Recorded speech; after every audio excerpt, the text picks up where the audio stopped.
The Cuban Missile Crisis.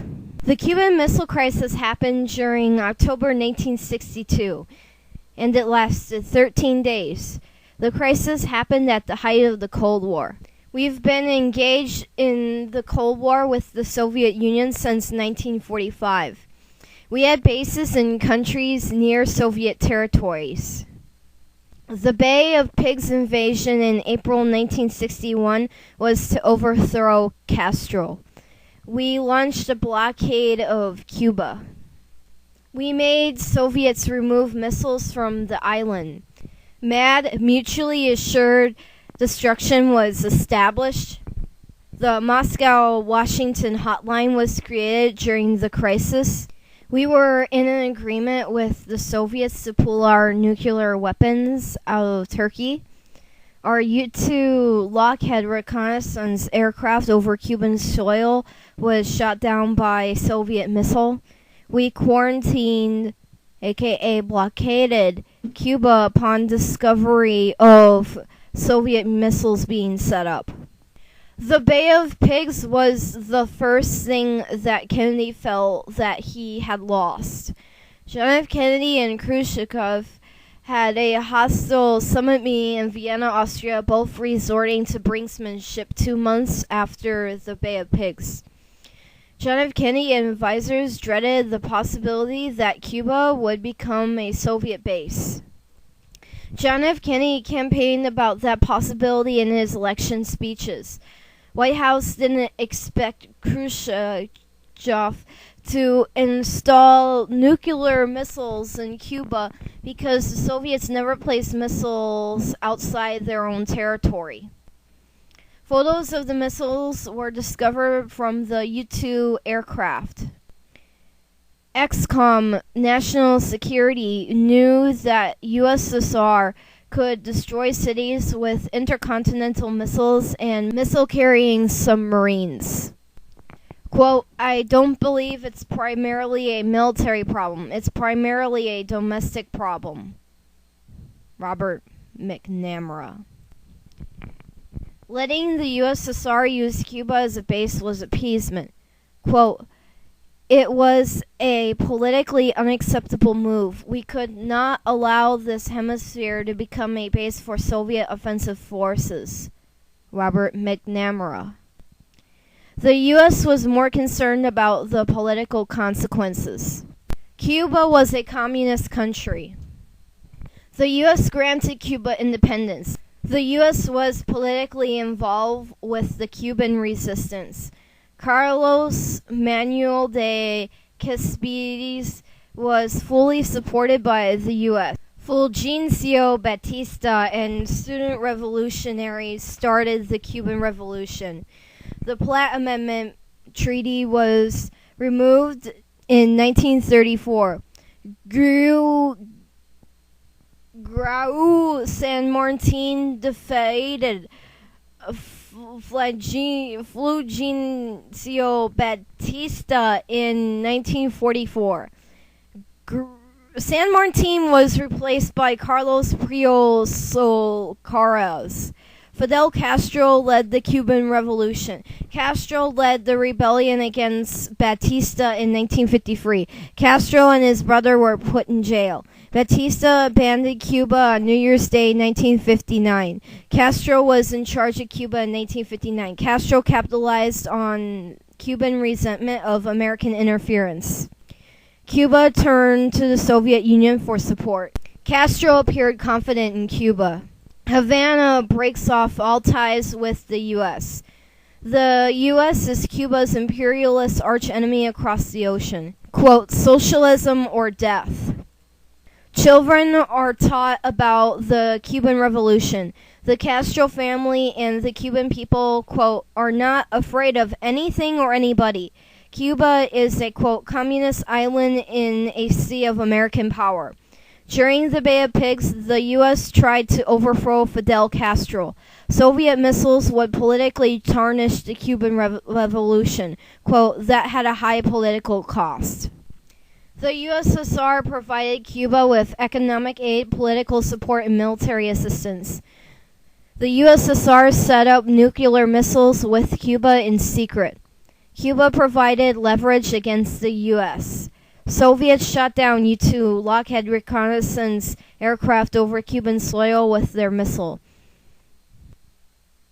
Soviets pulled out nuclear missiles under agreement that the U.S. would never invade Cuba again. Premier Nikita Sergeyevich Khrushchev was in power and lost his power because of the Cuban Missile Crisis. Khrushchev to Americans personified the image of a communist menace, brash, bumptious, threatening. Khrushchev promised Castro that the USSR would actively support Cuba. Khrushchev had an alliance with Castro. John F. Kennedy and Khrushchev had a hostile summit meeting in Vienna, Austria, both resorting to brinkmanship 2 months after the Bay of Pigs. Khrushchev blockaded Berlin, built a wall to block Western access to it. Alexander Alexeyev was Soviet advisor to Cuba. Soviets knew that the U.S. was getting ready to invade Cuba, knowing that they sent in weapons, planes, Soviet military advisors. Soviets decided in order for both of them to avoid U.S. invasion, they supplied Cubans with missiles. What started the crisis? The United States placed nuclear missiles in Turkey and Italy aimed at Moscow, Russia. This was done in an attempt to overthrow the communist Cuban regime run by Castro. Therefore, in May of 1962, communist leader Khrushchev proposed the ideal of placing Soviet nuclear missiles in Cuba to deter any future invasion attempts from the United States. Onset of the Cuban Missile Crisis. In October of 1962, Russia brought their missiles to Cuba by boat and aimed them at Washington, D.C., New York, Atlanta, Chicago, Houston, and Denver. The majority of these cities would have been hit in less than 15 minutes by the Russian nuclear missiles. That is why the United States did a quarantine at the Cuban port with our ships. President Kennedy didn't call the quarantine a blockade in his speech to the nation.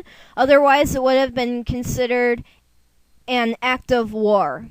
When the U.S. ships had traveled to the Cuban port, the Russian submarines were following them.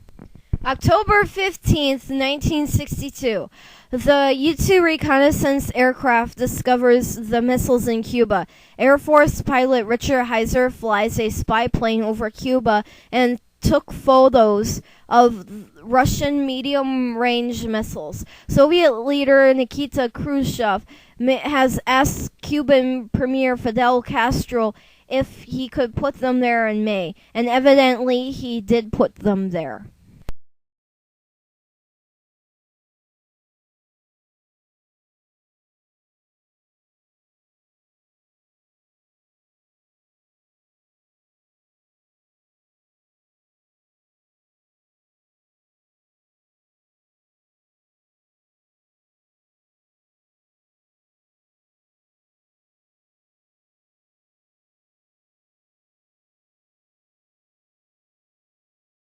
October 16th, 1962. ExComm, the Executive Committee of the National Security Council, has their first meeting. ExComm, a group of American political leaders, met for the first time to discuss the Soviet missiles. ExComm would meet several times throughout the crisis, and the members rarely agreed on what to do.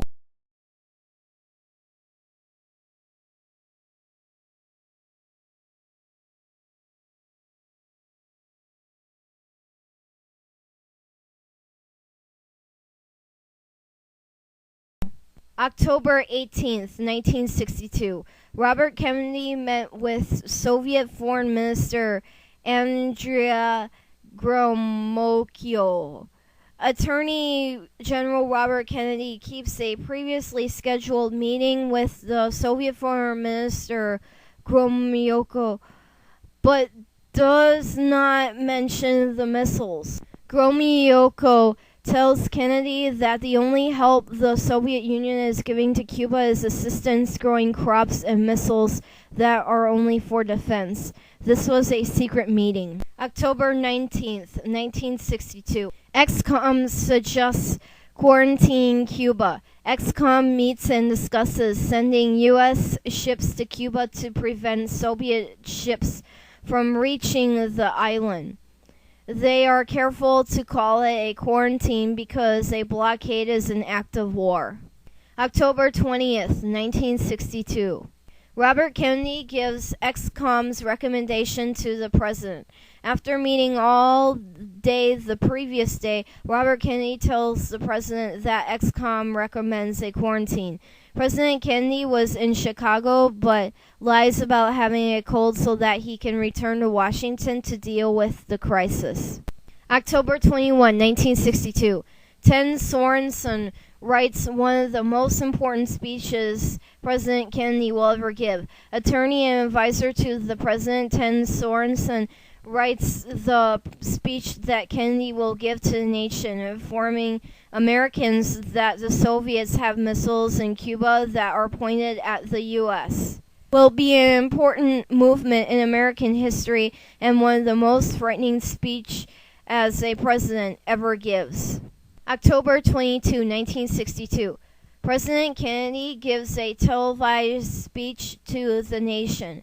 President Kennedy gives a speech that is carried live on television stations across the country to inform Americans that missiles have been discovered in Cuba. He tells Americans that he has ordered a Navy quarantine around Cuba and orders the Soviets to remove the missiles. Good evening, my fellow citizens. This government, as promised, has maintained the closest surveillance of the Soviet military buildup on the island of Cuba. Within the past week, unmistakable evidence has established the fact that a series of offensive missile sites is now in preparation on that imprisoned island. The purpose of these bases can be none other than to provide a nuclear strike capability against the Western Hemisphere. Only last Thursday, as evidence of this rapid offensive buildup was already in my hand, Soviet Foreign Minister Gromyko told me in my office that he was instructed to make it clear once again, as he said his government had already done, that Soviet assistance to Cuba, and I quote, pursued solely the purpose of contributing to the defense capabilities of Cuba, unquote. That, and I quote him, training by Soviet specialists of Cuban nationals in handling defensive armaments was by no means offensive. And that if it were otherwise, Mr. Gromyko went on, the Soviet government would never become involved in rendering such assistance, unquote. That statement also was false.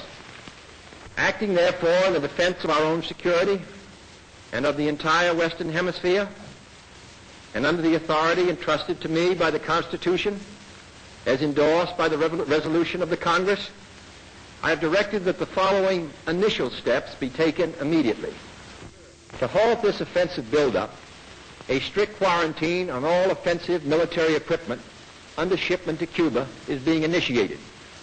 All ships of any kind bound for Cuba, from whatever nation or port, will, if found to contain cargoes of offensive weapons, be turned back.